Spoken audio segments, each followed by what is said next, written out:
Good afternoon, everyone. I'm your host, Crystal, and this is another edition of the 9 o'clock Meltdown. And via phone, I have Terra from Rituals of Mine. Welcome. Thank you. Thank you so much for having me. Of course, of course. And now you're more of an electro kind of pop band out of Los Angeles, California.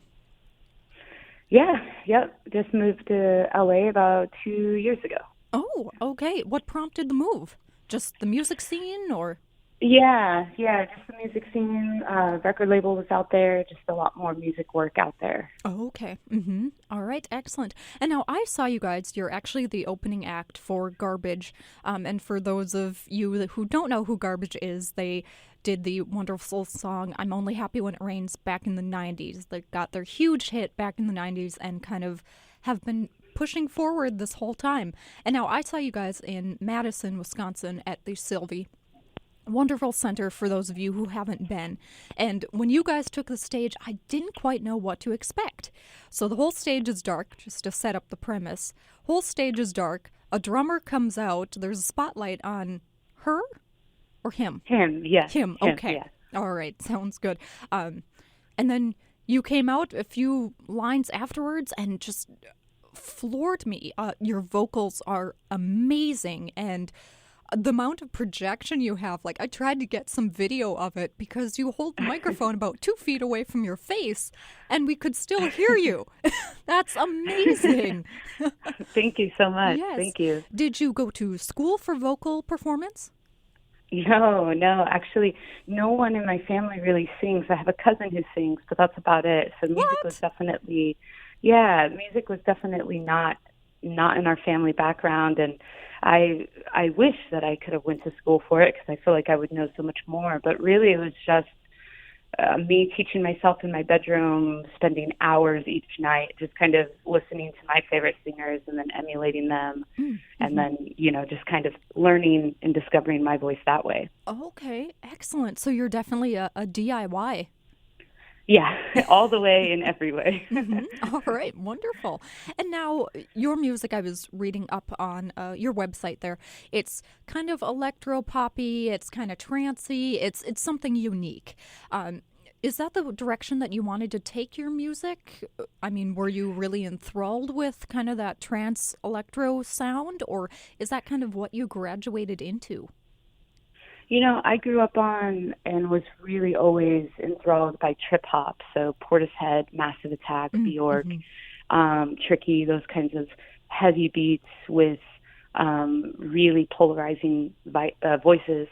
That's kind of where that background came from. I'm also super into hip hop. So kind of without really not being intentional about it, but I always want to create music that I haven't heard before, or at least attempt to. And so my music style is very eclectic. My producers is as well. And so we just kind of took all of these influences and decided, you know what, we're just going to make what we want to make. And we're inspired by so many things. We all listen to so many different things. And so I think that's just kind of how it eventually formed, but the music has always been rooted in trip hop for sure. Okay, trip hop. That's a new one on me, actually. So, but that you gave me some background into it, I can see that now. Yes, I'm definitely a fan of Bjork, Portishead. All those are kind of they have a unique sound, and so do you actually. So when I saw the show, you had a drummer, and then you also had a synthesizer going. Now, I didn't see if the drummer was playing that or if that was just a backtrack. And then you're all vocals and a whole lot of hair, actually. Yeah, I need a haircut, actually, on this tour.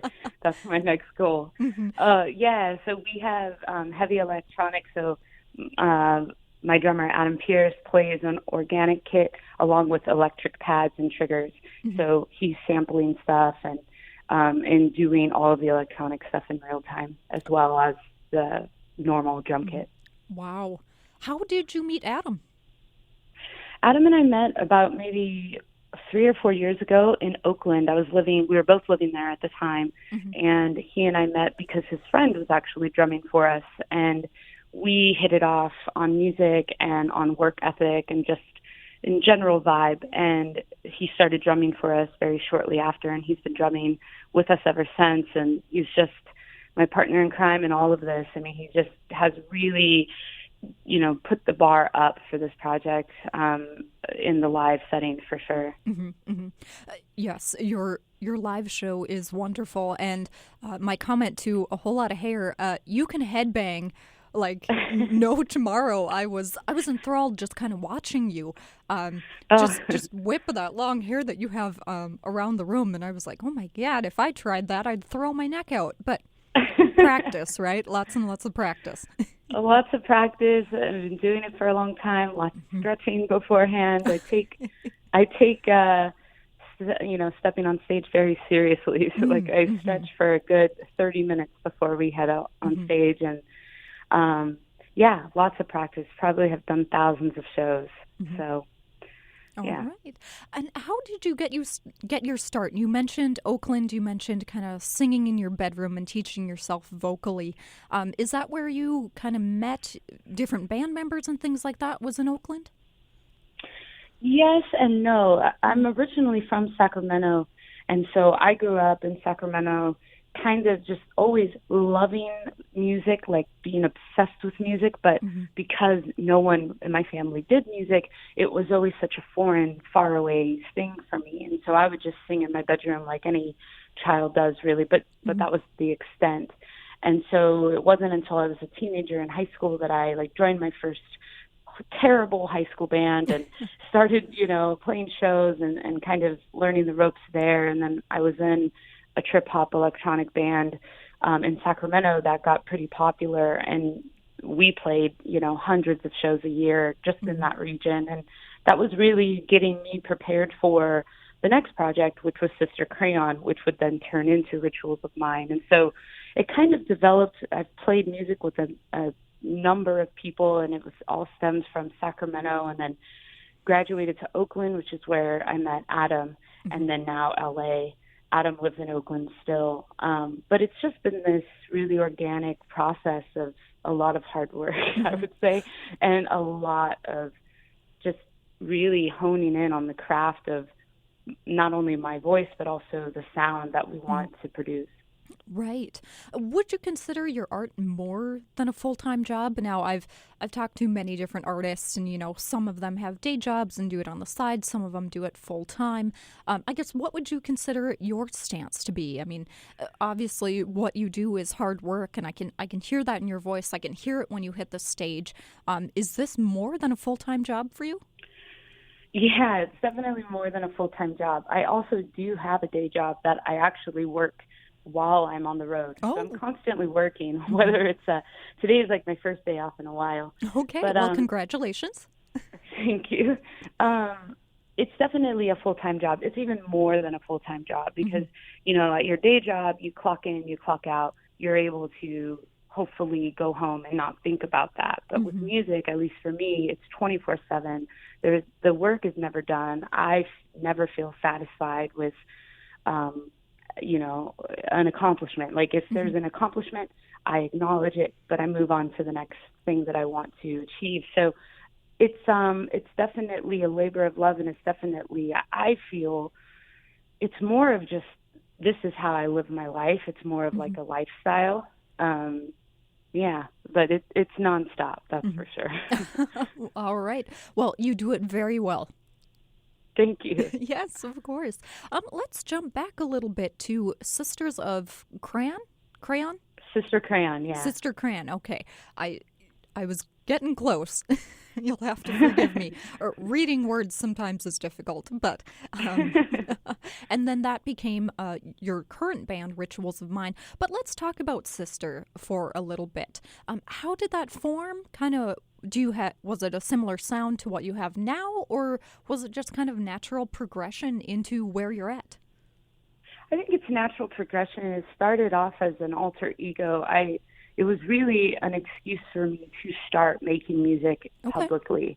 I really wanted to. I was in a band prior to that, but I felt like I wasn't able to express myself because there was another individual, and I felt like I had to compromise. And so with Sister Crayon, it became this alter ego of sorts, of where I'm going to become this person, and so I can express everything that I want to express without feeling too vulnerable or self-conscious about it. And so that's kind of where Sister Crayon derives from, and then it became much bigger than I ever expected. I really had no expectations, and then it formed into a full-on project with members, and we recorded our first record that came out on a label, and then that got international attention. And it's all been this organic process of putting out music, and really not really having expectations in the beginning, but just really just making music for the sake of expression. And luckily, we've been very fortunate to have people care and wanting to put this music out and wanting to listen to it. In the beginning, was it kind of difficult for you to think about putting out music, whether that's digitally or on an album? I mean, like I said, I've spoken to many different artists in many different genres and in many different spots within that genre. And some of them, they just create music for themselves. Maybe they'll go play a coffee shop now and again, and that's it. That's all they want to do. And then others, they want to take it as far as they can. How was that for you in the beginning? I mean, you said you didn't have much of an expectation on yourself and to kind of see where it goes. But I guess what was that like, getting that phone call from someone that wanted to produce it and create it bigger than what it was? Oh, it was so exciting. It was, for me, making music has always been a very one-on-one, intimate thing where I'm just making songs in my bedroom, and then, back then putting them up on MySpace or putting them up online somewhere, and hoping that, if one person heard it, that would be awesome. And so it was wild to me that the first label that ever approached me was this independent label based out of Chicago, and I thought that was wild that someone from Chicago knew about this girl playing music in her bedroom in Sacramento, California. And then from there, it went to a Los Angeles label where we actually shared. We were, label mates with Yoko Ono and Warpaint, and that was wild to me. That was our first label. And yeah, I mean, again, it was just all so surprising, and it was just something that was kind of a whirlwind that I really just needed to express myself, and I would have done it had I just always done it in my bedroom, or if there were people to sing to. So it was just a really beautiful thing, and I'm still so grateful that these people took chances on me. And even now, when I got the call that a major label wanted to re-release our independent release, like, that was wild. And the music industry can be so difficult, but it can also have those magical moments where it's kind of like, okay, all of this hard work is worth it. And I've had quite a few of those. So it's something that I always revert back to when I'm having a tough time. Well, wonderful. Let's talk about the industry just a little bit, if you don't mind. Like I said, I've done countless interviews, not to, pat myself on the back, but, and I've interviewed people that have been with major labels. I've interviewed people that, produce things out of their bedroom and, have done it for $100 or less. But one thing that I've kind of heard throughout is, major labels, they're looking for that next thing. They're looking for that next single. You're under contract, and the list goes on. Now, are there labels out there that don't have that type of scrutiny to them? I mean, is that kind of what you're seeing? Is there a shift in how labels are doing their work? I mean, obviously we're not talking about, Justin Bieber's label or anything like that. I mean, that's an entirely different ballpark that I won't get into at this time. But have you noticed a shift in the industry, just from a female standpoint and an artist standpoint as well? Well, I'd love to say that I have, but I will be honest and say that my experience with the major label was, while there were a few choice people that I'm so forever grateful that I have in my life now, the overall experience was very much just what you would expect, a very typical, money-driven, very, just looking at the numbers and metrics the entire time. And I think we live in a society, unfortunately, that, social media doesn't help that at all. It's only escalated how many likes you get, how many views you get. And that's very much the pressure of what I experienced in working with a major label. But I've also, worked with independent labels that absolutely are nurturing Mm-hmm. and really are there for the artist. And I think that's kind of, I hope that that's what we see more of.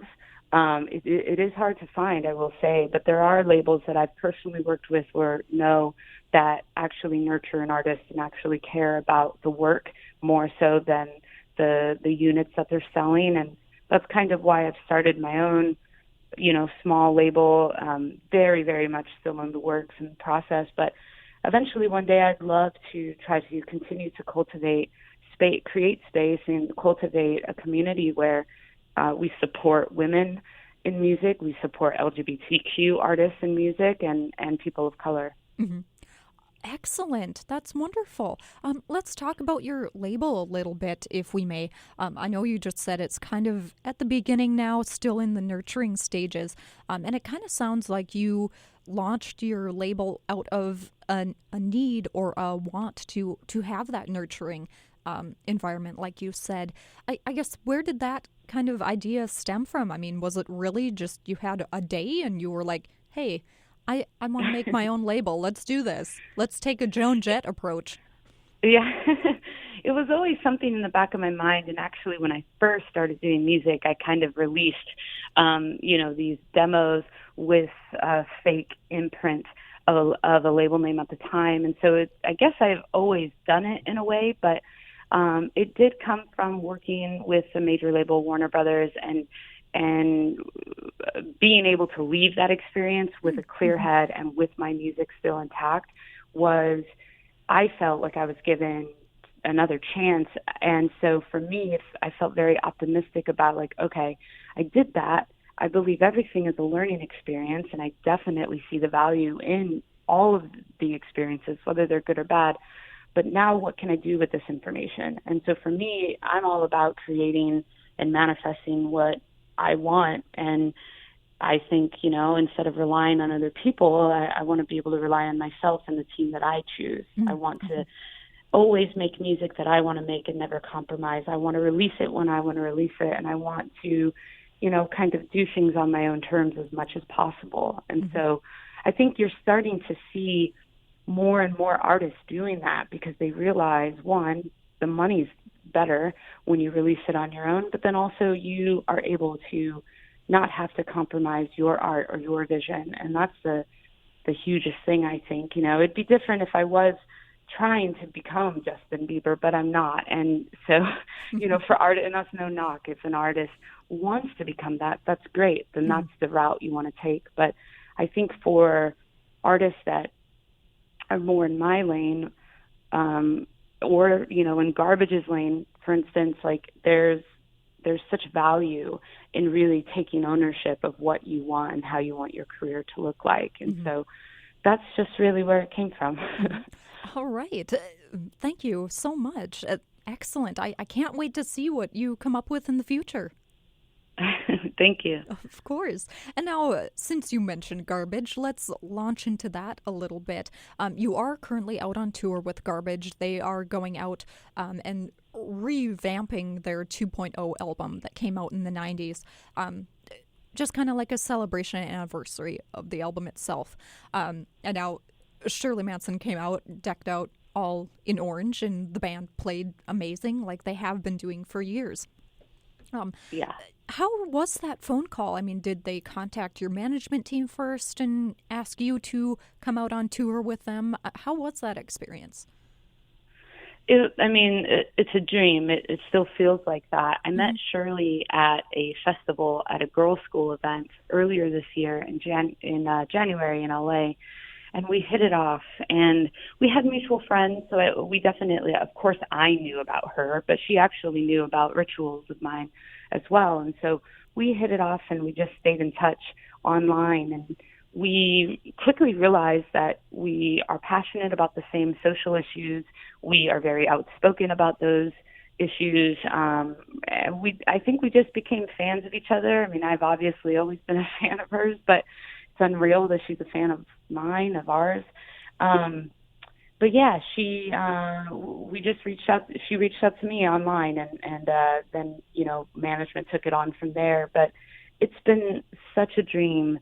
I cannot state that enough. This is the best and most fun tour that I've ever done in the years that I've been doing this, and it's just because their crew is, they're just the best human beings. They're so sweet, so kind, no egos whatsoever, so supportive. I learn something every night from Shirley. She obviously has a lot of experience, a lot more than me, and I just feel like she's like the greatest teacher and just sweet, just incredible friends. So, I mean, I'm gushing about them, but it really is like it's everything about this tour has been so beautiful. The fans every single night are open-minded and supportive and buying merch and just been a great month. Mm-hmm. All right. And how many towns have you guys hit on this tour? Now, talking to your management, Courtney, she just mentioned to me, she's like, they've been on tour almost nonstop. Let's nail down a time and a day for you you two to talk. So has it been really exhausting? Has it also been rewarding at the same time? Yeah, it's been both. It's, I feel really healthy and really good so far. So it's not too exhausting. We've been able to get enough sleep, and the shows are done early enough. But it is. I mean, we were just in the van yesterday for about 9 hours, and there's some long days where we're driving 10 to 12 hours a day. But it's so rewarding. Stepping on that stage and singing every night to thousands of people, and having those people come up to us in tears afterwards, or expressing that we helped their day. They were having a bad day, and our music turned that around. Or that's all so rewarding. And then being able to share the stage with Garbage and Shirley and the crew every single night, again, that is just the ultimate. So while it's exhausting and while it's super hard work, the hardest I think that I've ever personally done, it's the most rewarding and it's the most fulfilling. I feel like this is my purpose in life. Mm-hmm. All right. That's wonderful to hear. And like I said earlier, I can hear that passion in your voice for the music and for the tour and for the fans. And honestly, I've been to countless concerts, but yours and Garbage, at the very end, before you guys hit your last songs, you thanked the fans and thanked the audience for being there. And it was so sincere and so beautiful. I just need to say thank you so much for thanking us for being there. And now I'm getting teary-eyed. But, it's a back and forth. I've played in a couple bands up here. And it's a back and forth between the musician and the audience. And to really have that and to really be sincere about it I feel it's something very rare that I've come across. Usually bands, they're tired or they're exhausted or something went wrong backstage. So they hit the stage or they're already kind of cranky and it comes across. Yeah. You can tell. And then, the fans are kind of like, well, what's going on? That was kind of, excuse my language, but a half-assed show. And there was absolutely none of that with you guys. Honestly, it's the most sincere and the most fun I've had in a long time. So from the bottom of my heart, thank you. Thank you very much for putting music back to where it needs to be. That's amazing. And that's what I mean by it's rewarding hearing feedback like that, because it is an energy exchange, and I am so grateful for these fans coming out. They come out early, they come out open-minded, they come out, ready to support, and we're just so grateful for that. Whether fans realize it or not, they're watching us live a dream on stage right now, and so that's just a very beautiful thing. Right. Yes. Terra, thank you so much. Let's jump in before I let you go here for the rest of your day. Lyrically, now, your lyrics, when I was watching you on stage, you had, dare I say, a little kind of screamo going on. You had a little rap. Then you had some Bjork, because, Bjork is in her own realm over there, so I don't really know how to categorize her. You had some Bjork, then almost kind of like this Enya approach. Lyrically, do you pull from your life? Do you pull from different ideas that people give you? Where do you come up with your lyrics? It's always been personal experiences. It's always been my life. It's always been about relationships, either with my parents or my friends or, love interests. It's always very much my life and my struggles, or my family's struggles. I've always wished that I could be the person that could write, these fictional stories and songs, but I'm just not that. I only know how to write about my experiences or what I see around me. And so I would say all of these songs are very, there is such a vulnerability to them because of that. There's no hiding behind metaphors. There's no hiding behind colored language. It's kind of just what you hear is what you get. And this, performing and creating music has always been therapeutic for me. It is therapy, and so I use it as such. So if it can help other people, that's awesome. That's always the goal. Right, and you're not the first musician to tell me that. I've been hearing that for years. Do you feel that's kind of the underlying, not necessarily cause, but underlying wavelength that music has? It's to reach out and to kind of help people or to show people a different path, as well as expressing yourself and being therapeutic, and not to rope in some old punkers, but MCR, that was really what they were about, was to show the world that five guys could be, and I'm quoting, messed up as they are. Not that you're messed up or anything like that, but it's that raw kind of vulnerability, but then it's also strength at the same time. Is that really what you're kind of feeling with your music, with the audience, and with the different experiences that you've had?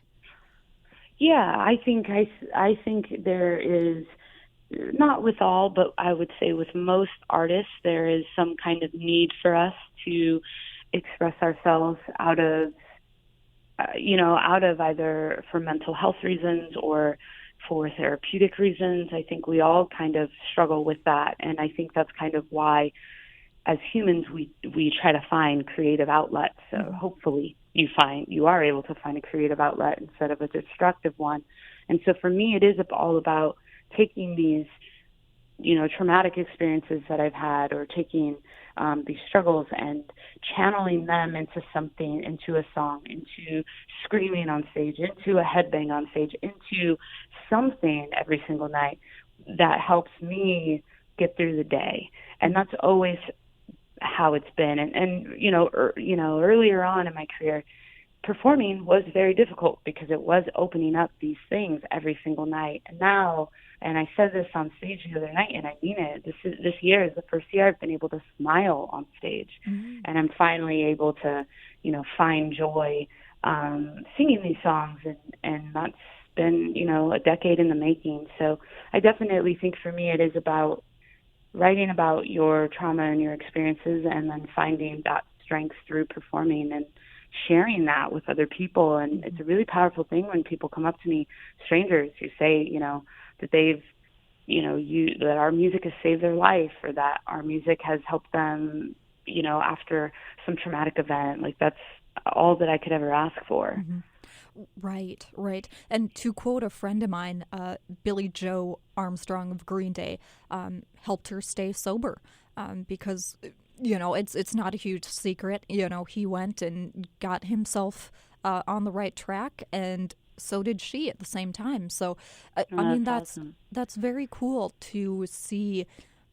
People that you don't even know or that you may not meet are adhering to what you have to say or what you're doing, and expanding upon that and making themselves better for it. So that's amazing. And that's amazing to hear you say that people are brave enough to come up to you and tell you that, and say that your music has meant something to them or changed them in some way. And I think at the end of the day, that might be the goal of all musicians, secretively, in the back of your minds. That's the goal. That's the greatest. That's just the greatest compliment, but also feedback and feeling, really, is, I would hope that as an artist, that's what you're aiming for, more so than money, more so than fame. You're aiming to have that connection with someone. And if you could make someone's day better, I just think that's the ultimate compliment. I know how music has transformed my life and continues to. I could be in a horrible mood and hear just the right song at the right moment, and it changes the entire day around. And so it's cool to know that we're doing that for other people. Right, excellent. And now, Terra, what is up next for Rituals of Mine? I know you guys have received a lot of praise in indie magazines like Pitchfork and things like that. You're out on tour with Garbage right now. What is up next for you? Do you have anything on the docket? Are you going to take a little break, or are you just going to go hit the studio and pelt out another album? Yeah, actually, hitting the studio. I actually just confirmed recording dates a few days ago. So as soon as we we're leaving on the 28th to go to the UK for the first time, and we're doing a UK tour for about 2 weeks, and then we'll head back out, and I'm going to start production for the next record, and we're going to record during the winter since we can't tour. So hoping to have an album out by early 2019. All right, wonderful. And Terra, if people are interested about catching your shows or maybe getting a hold of some of your music, I know you guys have a website, but how else can they get a hold of you? I would say follow us on Instagram. That's definitely the most interactive social media platform that we use. I update it every single day. I message people. I'll do live interviews on there. So I would say Rituals of Mine on Instagram, or our website, ritualsofmine.com, has all of the info and all of the links to our music. Or Spotify is always great too. Now, that's one I haven't heard in a while. Most people are on this thing called Pandora. Yeah. Just to reiterate, Spotify did come out first. All right. Well, Terra, thank you so much for taking time out of your busy tour schedule to talk with us this afternoon.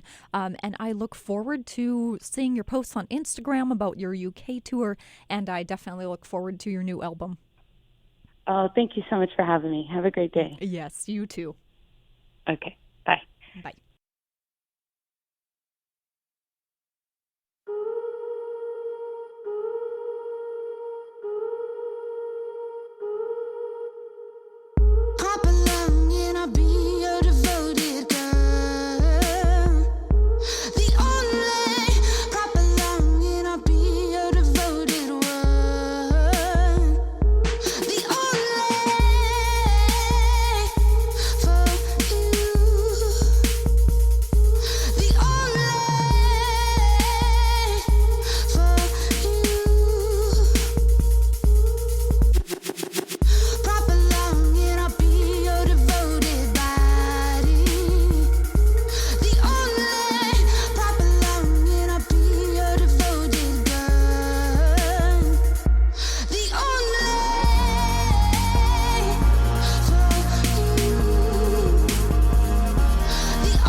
And that was a song from Rituals of Mine. I actually just got off the phone with Terra, who is Rituals of Mine. She is an artist from Los Angeles, California that does very interesting techno pop. I actually saw her in concert not too long ago, this October.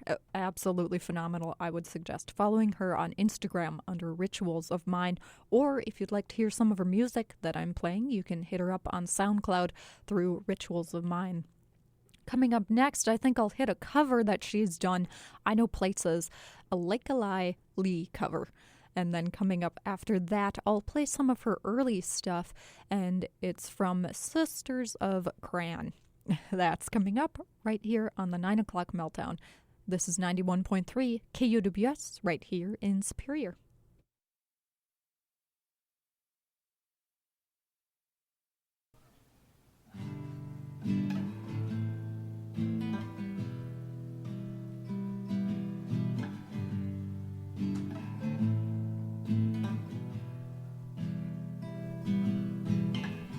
I know places we can go, babe.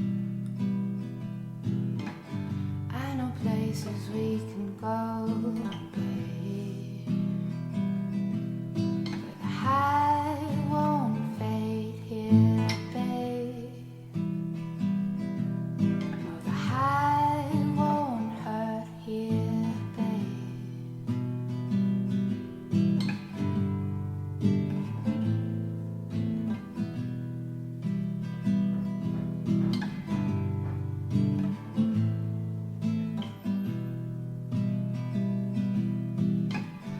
I know places we can go, babe. I know places we can go, babe. Where the highs won't bring you down, babe. Where the highs won't hurt you there, babe. Don't ask me when, but ask me why. Don't ask me how, but ask me where.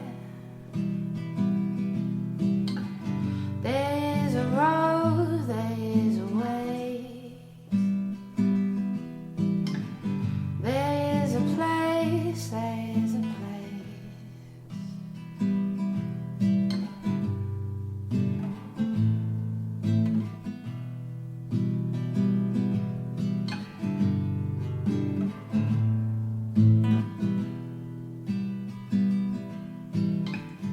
I know places we can go, babe. Coming home, come unfold, babe. And the high won't fade here, babe. No, the highs won't hurt you there, babe. So come lay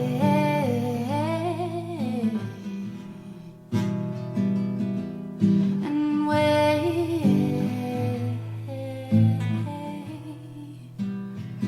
Now won't you lay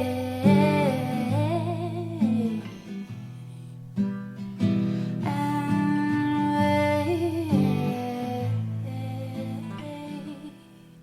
wait on me.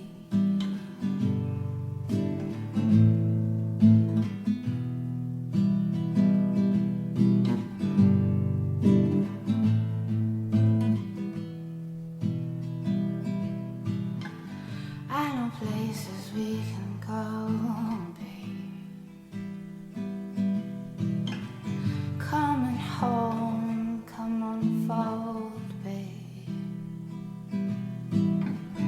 I know places we can go, babe.